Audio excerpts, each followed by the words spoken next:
kapangyarihan ng Diyos at kasama ka. At kailangan lang gamitin mo yung kapangyarihan pinagkatiwala sa iyo ng Panginoon. Alam mo, gusto ko yung mga AI ngayon. Yung mga imahinasyon ko magagamit mo. Napansin niyo yung post ko? Grabe, nakaganon ako sa bagyo eh. Yung iba, yabang na yabang sa akin. Sorry. Hindi nyo naiintindihan ng paraan ng Diyos.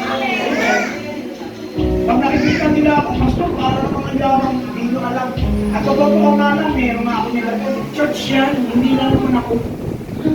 Challenge nga tayo ng Lord, dapat sa panahon ng dilubyo, mag-arise and shine kayo kasi nasa inyo yung authority.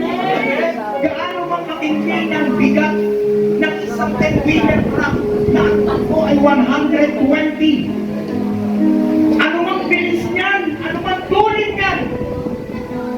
Pero kapag may humarap dyan na isang papayang-payang, na isang pigo lang, at sasabihin niya stop, i-stop po yan.